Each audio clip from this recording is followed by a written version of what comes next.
Well, howdy there, folks. It's me, Tommy, and I'm here with Jake as usual. And guess what? You're listening to the Talkin'Smack Sports Podcast.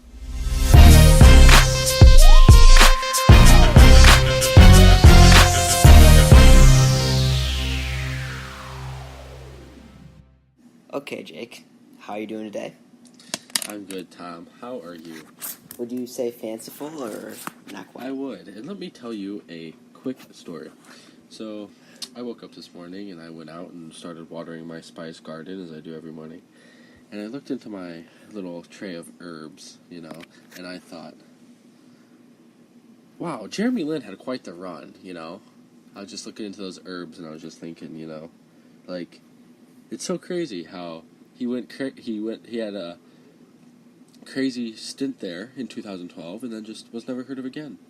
And I said, you know what? That's what I want to talk about today with Tom Cleland. And that's why we are here today. Take us away, Nice. Tom. I mean, I wouldn't say he's been irrelevant since. No, absolutely I don't know not. That's fair. But I think that he's not irrelevant, but the only reason he's relevant is because everyone knows who he is now. Yeah. I mean, I think everyone's kind of over it, though, too. That's true. But if you say, Jeremy Lin, that's how people would know his name. That's the first thing you think of. Exactly, yeah. Without that, he'd probably be the same as, Dennis Schroeder, unless you're... I think Dennis Schroeder's better. I think he's better, but, only, real NBA followers would know who that is, Maybe, Jameer Nelson. But a casual, fan on the street doesn't know who, Jameer Nelson or Dennis Schroeder is. Yeah, but everyone knows Lin Sandy, especially because it was in New York. Yeah. Okay, before we get any further, I'm just going to introduce this topic. We were talking about, as our first topic today, players whose careers or legacies pretty much hinge on one game or one performance, one series, one set of games. And if you take away that set of games or game, their legacy would not be the same. So our first one is Jeremy Lin, of course. Yes. As Jake said. Now tell us about that run, Jake. How magical was it? I will tell you about this. And so this is the 2012 season. 2011-2012. 2011-2012. It's a stint of about... I think it was 9 games. Yeah, 9 games. Yeah, they went 7-2 with him starting. And before this point in the season, he had only played 55 minutes. So he was a bench warmer, turned to starter. Yeah. His first career start, he has 28-8. And then it was just a great ride from there for the next 8 games. He averaged 24.5 and 9.5 assists in that little stint. And the highlight of that run was when he had 38-7 on the Lakers in New York, which was a big game, and he outscored Kobe's 34. Yeah, and highlight number 2 was 2 games later against the game winner against the Raptors. Everyone's seen that shot, of course. Yes, the near buzzer beater. There's a couple tenths of a second left. Yeah, and they did that sick tough guy thing where he went you know what I'm talking about? Yeah, that was dope. Official baller status confirmed for that. Yes, Tom. And then, so since he averaged 24 and 9, as Jake said, since then he hasn't averaged better than 14 points in a season and had more than 6.1 assists ever. So those numbers are by far his best. Obviously, it was only 9 games. That wasn't his averages for the season. But that stretch definitely defines his career. Yes, easily. Next player we have is LeBron James. Not necessarily, I feel like this is a lot more for legacy than how people view him. I guess those are some other things, but I feel like a lot more people would view him as the greatest player of all time if it hadn't been for the 2011 NBA Finals. It was just absolutely disastrous for him. This was his second time in the finals, but first time being favored in the finals against a Mavericks team that was pretty underrated, to be honest. They just beat the Thunder 4-1. Mm-hmm. Heat were probably still a better team. Anyway, LeBron, he was the worst player of the big three that series. Scored the least points of the 3 of them. Only led them in scoring twice. Didn't lead any game in scoring, so he didn't even take over any game. He let Jason Terry, outplay him that whole series. Couldn't guard Jason Terry. And then, obviously, if you choose one game, it was Game 4 where he had 8 points on 11 shots. And in 45 minutes, so he was just scared. 11 shots in 45 minutes when you're the best player in the world. Yeah. That feels like the only knock, really, on LeBron in this case versus Jordan. Mm-hmm. Obviously, he's lost in the finals a lot, but that's the only time he's lost when he's favored, I believe. Yes. Or no, maybe the other time with the Heat, too. Yeah. Yeah, so he doesn't lose when he's favored. Which he shouldn't. He shouldn't, but... you got another one for us? I do. The second one is a pretty famous one. I'm sure most of our viewers know this. It feels unlikely. Chris Webber. Chris Webber. Yes, Chris Webber. He's known, obviously, for the... Being a terrible announcer. Yes, that. Oh. But also, the choke in the Fab Five, which is probably one of the... the Fab Five was Michigan's starting five they were awesome. But they were probably one of the best college basketball teams, assembled on paper. It was just a bunch of... It was before their time. Yeah. It's like Kentucky every year, but Yeah. no one did it. It was a bunch... It was With just all like... freshmen. Yeah, it was just all one and done guys, basically. It was Jalen, Chris Webber. Webber. I don't really know the other guys. I don't know who the other guys, cares? but Jalen Rose and Chris Webber should be enough to win a college championship. And obviously, Chris Webber is known for calling a timeout when they are out of timeouts, which is a technical foul, costing them free throws and the possession, basically This was in ending the the Natty, game. too. Yeah, This was in the Natty. handing the other team who did they play? Was it Syracuse or something? Yeah. Syracuse, basically handing Syracuse the easiest. And I believe they were down one with the ball with yeah. under 10 seconds, so they had a chance to win that game. So obviously they give up 2 free throws and then a possession and then probably 2 more free throws and then it's over at that point. Yeah, and then he had a fine NBA career. What was he? Maybe a 1 or 2 time All-Star. Yeah, he was pretty good. He was, but not enough to overshadow. Yeah. Yeah. Not enough to overshadow.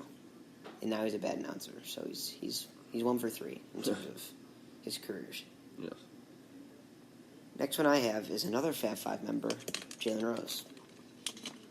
Okay. Pretty respectable his whole career. He was never pretty much a role player's whole career, but no one bad. And then Kobe dropped 81 in him, pretty much simply. Mm-hmm. Jalen Rose guarded Kobe Bryant for the majority of the game when Kobe Bryant had his 81-point game, and that's pretty much what he's remembered for. If you ever go on Jalen Rose's social media, you just see spams of 81. Mm-hmm. So, pretty much what he's remembered for. That if you take that away from him, he's probably pretty irrelevant, honestly, in NBA history. Yeah. Not in a bad way, though. Now he's relevant in a bad way. So. Yeah. He's may I point out another bad announcer. Yeah, I read this Fab Five guys. Trash. So Michigan. He's more of an analyst. He's not an announcer. He's an analyst. But he's trash. I still don't agree with him, but he's on that morning show on ESPN. Yeah. What is it? Get Up. Get Up. Which is just not a very good show. It's not a very good show. Talkin'Smack Sports blows it out of the water. Yeah. Yeah. Michelle B is the only good person. Oh no, actually, Mike Greenberg's good. Okay, my last one is a little bit of a shocker. Oh, is it?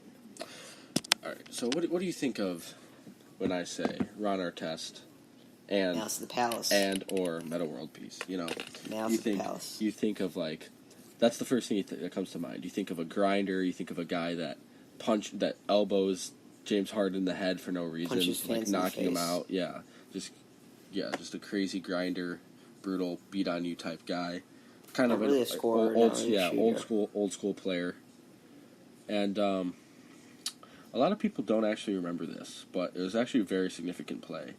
So in 2009-10 season, it was Lakers Celtics in the finals, and there was about 20-something seconds left, I believe. Kobe was having a terrible game, by the way, guys. He was shooting 1 for a million. He had 15 points, maybe. And it's a lot more significant just because of the situation. It was Game 7 yes. of the NBA Finals. And they're up 3 points. 70. What was it?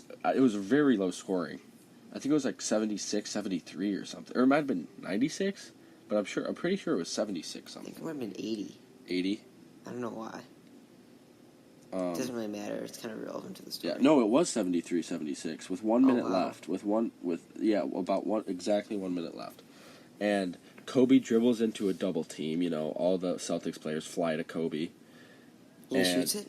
No, he does not. He passes out of it. He races like he's going to shoot and then passes out of it.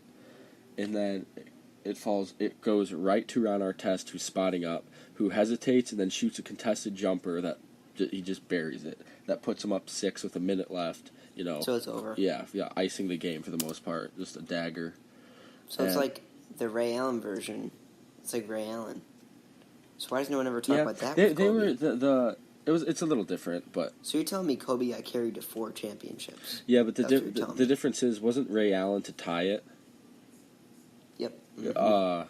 With like 1 second, not a minute. Well, Ron Artest was actually to go up 6. Ray Allen's shot was more clutch. Yeah, it was more clutch, but it's still a clutch shot. Because if you look at the replay of this, it's really contested. Yeah, and Ray Allen's shot's the clutchest of all time. Though. That season, Artest shot 35%, which is good, but he only shot like 3 threes every game. So if he's making one of those, if he's going 1 for 3 every night, that's like not super impressive, but you still have a good percentage. It's pretty average. Yeah.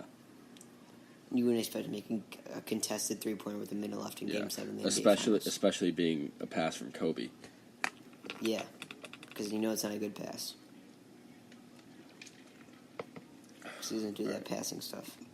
Okay, my last player is Nick Anderson.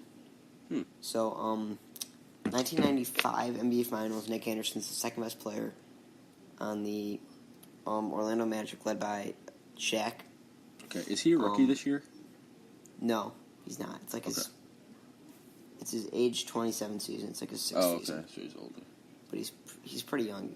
He shouldn't be in his prime yet, but he actually is, as it turns out. So the Magic were up.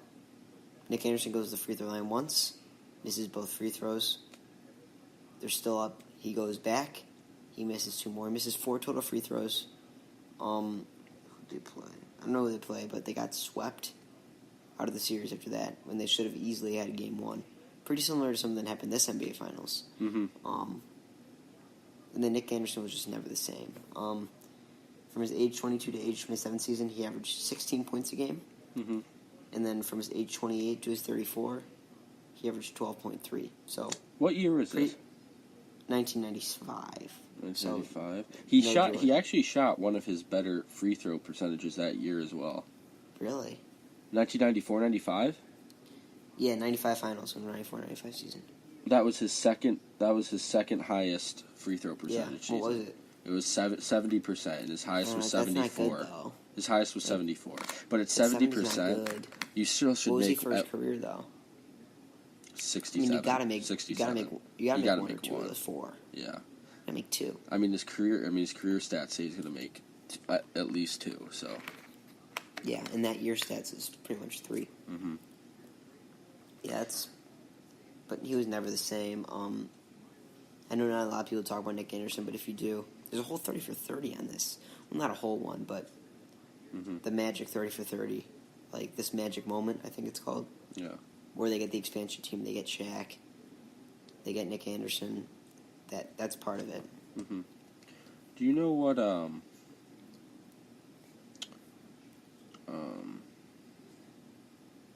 Oh, I know. I think I know why he missed them. Probably because he was pressured. No, but do you know why? Do you know where he went to college?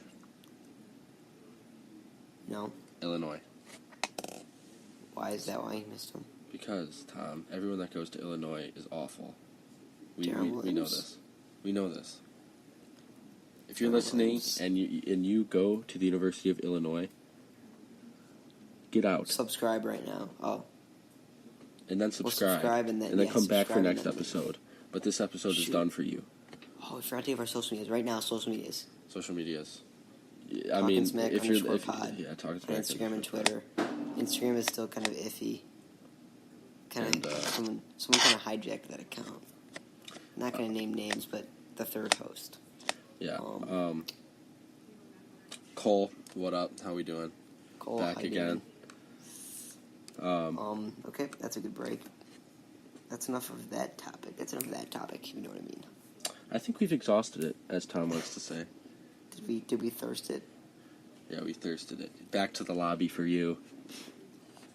Next, we're going to talk about bust players, which is pretty much just I don't know why we call it bust players. Just players we think aren't going to live up to their expectations of the season. I see. Could be a rookie. Could be like anyone. Could be a vet. But don't say Dwayne Wade. Like, don't be that guy. Yeah, you know. He's 37. Obviously, he's going to get worse. Yeah. Don't say Kwame. We all know how that worked out. Am I right, Tom? All right. Don't say Seth Curry either. You know what? I go a lot for these. So why don't you go, Tom? I think it's because I'm just have the better ones, so they just want to hear mine second. It's because you're taller. Oh, golly gee.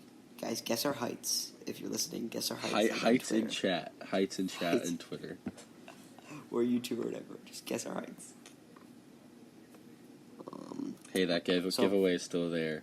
My first bust, which is a little contradictory from what I said yesterday. By the way, back-to-back days are on the grind. Oh, can I point something out real quick? Before it gets too late in this? Yes, just real quick. Yesterday, Tom said Zaire Smith could be good, and now his foot's broken. So that's just, if he said any of your favorite players are going to be good, you guys better really pray hard. All right, go ahead. Yeah, I think KD and Steph have great years this year. Did I mention that? Draymond? Clay? Really? Wait, what do I say one of them's going to be bad? Because I'm about to say that one of them's going to be bad this year. JaVale McGee. No, he's in the Lakers. Zaza Pachulia. No, he's on the Lakers, too. Patrick McCaw. No, he's in the Warriors. Jordan Bell? He's in the Warriors. Andre Iguodala? Steve Kerr? Okay, my first one is Trae Young, which contradicts what I said yesterday, because I said he's my third most likely Rookie of the Year, because I see that possibility of him being Rookie of the Year, but I think I also see a chance of him blowing up, because once everyone figured out he was good at college, which took about 8 to 10 games, he was not heard from again. He was extremely inefficient. They double-teamed, triple-teamed, and everything. Tons of turnovers. Assists went down. Points went down. Field goal percentage went down. And he's got no... He was on a very untalented team in Oklahoma. He's on arguably the least talented team in the NBA in Atlanta. So, I don't think... I think he's going to be really easy to contain for defenses. I think he's more of like a bench point guard on a good team. Yeah, I agree. Yeah. Okay, my first one is Mr. LeBron James. I forgot it. I forgot mine. How did I forget? Oh, Trevor Ariza. My first one is Trevor Ariza. Whoa. Because I think Trevor Ariza is a B minus player in the league. You know, he's a good defender, can't really score on his own, catch and shoot type of guy, and he's really not that good at that, if we're being honest. I don't think he's a type of guy that can do it all himself. Because think about it, who was he on before Houston? Washington, right? Yeah, he had 2 good wing players, or 2 good guards. Yeah, but you still never really heard of him, you know? Like, it was never like, oh, there goes Trevor dropping 30 again. Yeah, but I don't think we really heard of him either, unless, like, the Rockets were in the one game away from going to the finals. That's true, but it wasn't like he was excellent. He contributed to that team, though. They talk about all the players. Like, you wouldn't hear anything about Patrick McCaw if the Warriors didn't win the finals in his rookie year. Yeah, that's true. So even if they're not good, they just get a lot of airtime.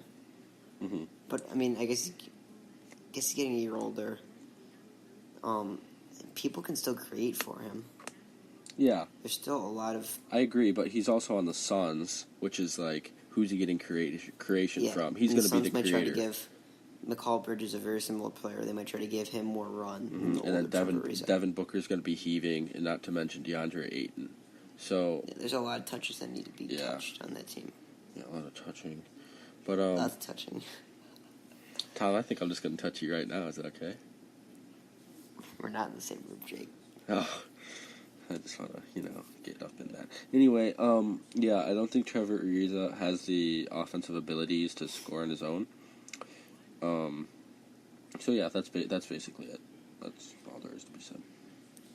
Yeah, okay, I'll just continue. See, that's why we do the bad ones first, not second. Anyway, my second one, a little bolder, I say Andrew Wiggins. I think that Jimmy Butler's just like an all-around, completely better version of Andrew Wiggins, better at every facet of the game. He had a bad year last year as well, didn't he? Yeah, I think he's gonna get worse though. Yeah. Okay. Not worse. I just think he's gonna get even less opportunity. Mm-hmm.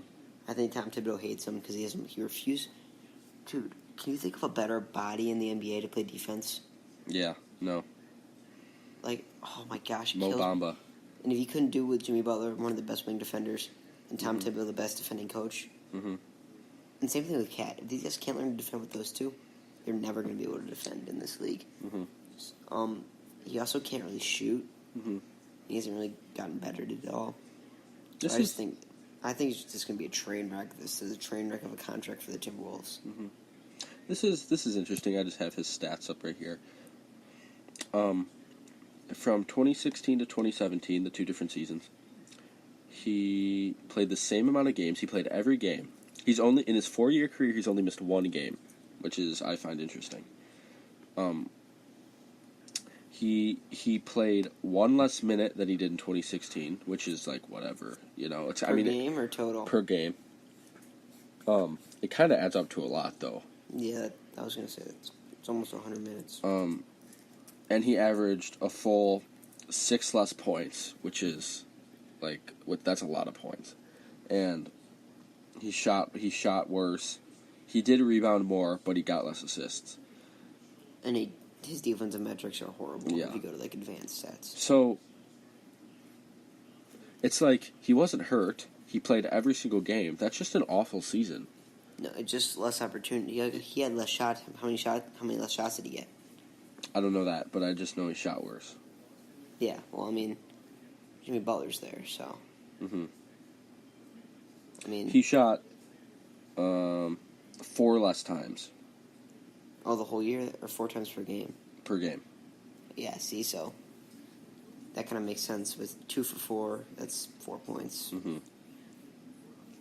He shot drastically 50%. Worse from 3 as well. Yeah, he's a horrible 3-point shooter. It's terrible. He kind of needs the ball to score, and that's just not going to happen. How about this one?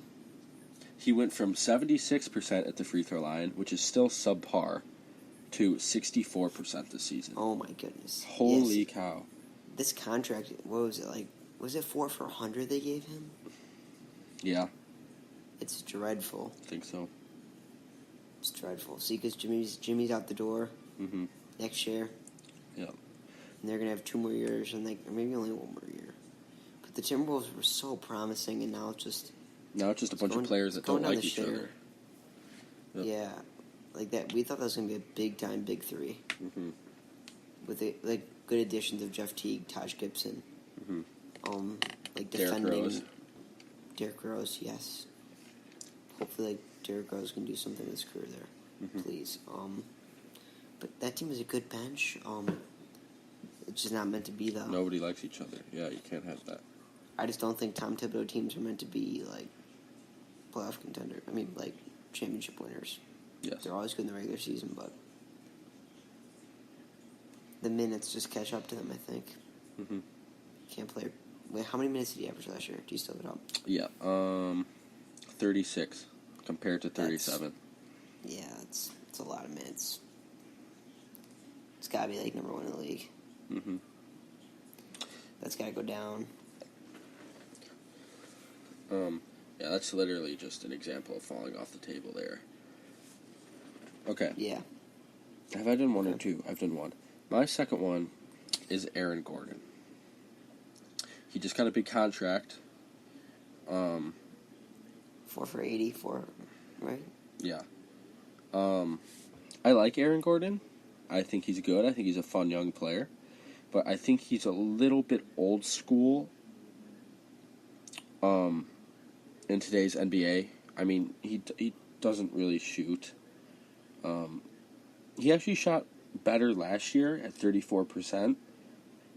And he did shoot 6 threes a game, which is actually promising because he went from 28 to 34%. However, I don't think that's a type of thing that sticks around with a guy like that. I think he had a good year last year, but I'm going to go ahead and call it a little flash in the pan, just plain old good season. He just got a big contract. He's paid. The team is young. They're rebuilding. They're completely down to the core, just bad. And I think for driving first, like attacking first, 6'9" power forward, which is undersized in a way. He's only 6'9", 220, which isn't very big, but he plays old school in a shooter's league, which I just don't think fits. Yeah, he's a stretch forward that can't really stretch it. Mm-hmm. So, it's... By the way, Andrew Wiggins played the 3rd most minutes in the league last year. Okay. And Karl-Anthony Towns played the 7th. I don't know why I just said that, but... And real quick, I just want to point out, for a guy like him who's attack first, like shooting most of his shots in the paint, he only shot 50% last year, 49.7, and that's been progressively dropping every year. He's shooting a lot. Like, how many times is he shooting a game? He shot 15 times last season compared to 11 the year before. Yeah. So he's shooting. Okay, I expect that to go up again, to be honest. Yeah. I don't see anyone else shooting for them. Malumba's not going to shoot a lot. It just scares me that he doesn't shoot a good percentage when, he doesn't... His two-point percentage is only 50%. I mean, that should be at least, 58, closer to 60. Yeah, it should be. I mean, half of his points are dunks, I would think. Dunks are 5 foot in. He doesn't really block shots either. Yeah. He doesn't steal. I don't think he's a great defender. He doesn't even average a block. He's athletic too. These athletic guys that don't defend kill me. Yeah. Doesn't even average a steal. Yeah, so last year... Can I point out something real quick? Yeah. Only averages 1.5 offensive rebounds and 4 defensive rebounds for a power forward that can leap. Yeah. Just doesn't impress me at all. Interesting stat. Basketball Reference is great. Mm-hmm. 3 to 10 footers, he shot 28.7% last year. What was that? 28.7% on 3 to 10 foot jump shots last year. Wow. It's horrible. It's horrible. It's very bad. Thought that was interesting. He shot 374 from 10 to 16 feet, or 37.4% from 10 to 16 feet. Mm-hmm. He shot better from 3 than he did from 3 to 10 feet. Which is... And he shot 32.7 for his career from 3 to 10 feet. Mm-hmm. Which is just befuddling, because that's really not... Yeah. that difficult of a shot. Yeah, I've never really liked him anyway. Mm-hmm. He can dunk. That's about it. My third one, as I kind of alluded to earlier, is Andre Iguodala. Mm-hmm. The stats have been regressing over the last few years. His defensive metrics have been starting to go down. Mm-hmm. He's not the defender. His injuries have been ramping up. Obviously, he's getting older, but he's been pretty effective. He was pretty effective, I'd say, for last year. Mm-hmm. But if you can't shoot threes in the Warriors, you're just going to get booted for someone who can. Yeah. If he can't play defense or shoot threes, I could see him, bold prediction, I could see him getting just booted out of the rotation as a whole this year. Really? If things go wrong. If he gets injured early and then maybe he's struggling. Mm-hmm. It's just not the explosiveness is not there. Mm-hmm. They have a lot of guys that are kind of replaceable in that position. Obviously, he's not a starter, but I could at least seeing her reduce the number of minutes for younger guys. Jordan Bell, who's the guy Joe? Who did they draft this year? I don't even know. I don't even know. I think it was I don't know, whoever they drafted this year. even guys like McCaw and Kevin Looney, I could see them getting more run than him. Mm-hmm. Just because they play a fast-paced game. And I like younger guys in that fast-paced game kind of thing. Yeah. Okay. All right, my last one is my rookie choice, and it is Jaren Jackson Jr. By the way, they picked Jacob Evans. Oh, yeah, I knew it was something like that. No, I didn't. I had no idea. So I'm picking Jaren Jackson, even though he played very well in the Summer League this season. And I think he's a good player. And this one isn't even really based around talent necessarily. It's more based around. Feels like a project to me, though. Yeah, for sure.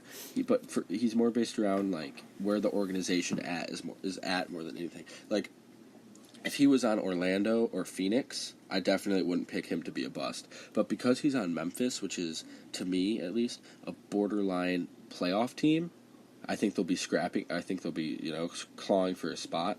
Yeah, if Mike Conley and Marcus will stay healthy. Yes.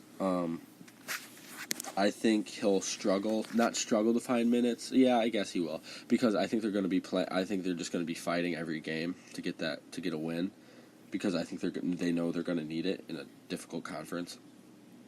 Yeah. But yeah. So I don't know. I just think he felt like a reach for me. Mm-hmm. Not a reach. He felt like a strange pick for Memphis, because Memphis was in a weird position where both their stars got hurt. Mm-hmm. So they decided to kind of tank starting in February, March. They were horrible. Ended up being the third pick. Mm-hmm. I think they're the second best odds. Best odds, because Kings booted him. So they just kind of take best available. Yeah. Wait, no, they picked fourth. Because it was Marvin and then Luka. Mm-hmm. See, if they were third, then Luka would have been great for them. Yeah, for sure. I'm surprised they didn't try to move up. Mm-hmm. But Jaren Jackson always felt kind of a project to me. I don't think he's 100% there yet. Yeah. In terms of NBA ready. But I think he's got potential. But he felt like more of a Magic Suns kind of project player. Yeah. I also think they were definitely more of like a Luka team. Personally, I think Marc Gasol is going to have a great season, just because last year he had a okay season, and he's starting to shoot the three. He was hurt too. Yeah, he missed 9 games. He started to shoot the three more, and it's been pretty effective. So, I think he had a good year rebounding. He had a good year with assists. Blocks were middle of the pack for him. Everything else looks pretty good. His points were down a little, but they're still above his career average. How do you feel about Mike Conley this year? Mike Conley, I think he'll be good. I think he'll be average. Yeah. Yeah, I think he'll be. I think he'll score a lot. Yeah. I mean. Yeah, and I just think Jackson will struggle to find minutes on that roster. So. Yeah, especially if it's April or March and they're 2 or 3 games out. Yes. For sure.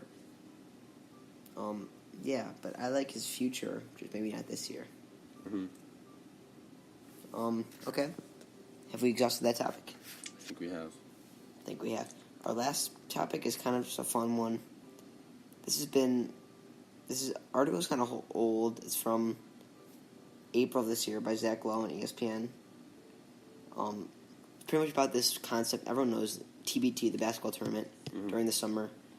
It's like a March Madness style 6-4 team bracket, $2 million prize.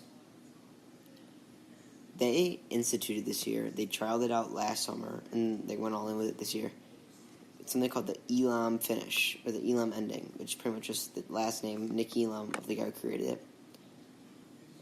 So essentially what they do is, with 3 minutes left in the fourth quarter, or in the second half of whatever basketball league is going to be in, you tack on 7 points. So here's the example they give. If Team A has 84 points and Team B has 76, they will play until 91 points. So they add on 70 points to the 84, which 91. So this takes away from late game fouling to prolong the game, and actually encourages solid defense at the end of games, which is the only way. Solid defense and offense at the end of games, and no rush shots, no bad threes at the end of games. We're just chucking stuff up. It actually pretty much continues the game normally, but just ramps up the intensity, especially if it's close. Because it's not just it's just a different feel, right? Because it's kind of like just in the playground, you're playing to 11, more of a thing, and it's 10-10. No win by 2 or anything. Just straight up whoever gets to the number first. Yeah. Oh, so it'd be 3-minute mark in the NBA and a 4-minute mark in the NCAA. So that last time out, the under 4 timeout, they do it then for NCAA. Okay. I actually think it's a really good. I think it's a good idea. I think it's fun. I think it takes away from that that final NBA minute in a game that's under 10 points, and it's amazing how sometimes 1 minute can take 15.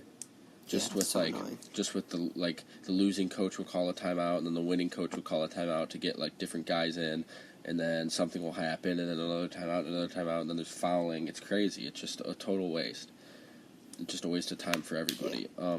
I think but it's a good idea. Can you really see the NBA doing it? No, I think it's a good idea. I cannot see them doing it. It should be a G League thing first. It'll maybe have a summer league. I think it'd take at least 6 or 7 years to even start being seriously considered. Yeah, and I definitely think it would never be put in the playoffs. Yeah. I mean, it'd be hard to just put it in the regular season and not the playoffs, but I just don't see it ever happening. But it's interesting. I think it'd be cool in March Madness, personally. I think it would too. That's where I want to see it, because it's the exact setting where it's thrived. Yeah. 64 team, single elimination bracket. Mm-hmm. If they put that in March Madness, obviously it takes away from buzzer beaters, but you still have game winning shots. Yeah. And there's so much late game fouling, especially in March Madness. Yeah. You got 16 games going at once. You just want to watch. I just want to turn the game on when that last 7 points starts. Yeah. Intensity gets up. Yep. Yeah, that would be crazy entertaining. Just people putting everything on the line, just bodies flying around. Mm-hmm. It'd be crazy intense. But yeah, I think it's a good idea. I really like it. But do I ever see it happening? No. Not in the NBA. No. It's just too radical. Mm-hmm. Because there's still definitely positives of the last 3 minutes of basketball. Yeah. With the game's tied, I just want to see that played out. Yeah. Yeah. If it's a 20-point game, I'd rather see the +7. They could do some buffer type thing, the difference has to be 7, but that's just getting too technical. I think that's just making it too complicated. You don't want to make every game different, because even 7-point comebacks not that much for 3 minutes. You just make it 12. Yeah. Do I think it's a good idea? Yes. Is it ever happening? No. Yeah, agreed. Yeah, I think it's hard for team. Yeah, they have Mark Cuban talking on this. Kiki Vandeweghe. It's a good article by Zach Lowe. You should read it if you're interested. Just look up Elam Rule ESPN or Elam Ending ESPN, something like that. Okay. I think that's all we got for tonight. That's all we have, folks. Oh boy. Jake, send him out. Folks, thanks for listening. Cole, thanks for listening. If you made it this far, thank you. You're a real one.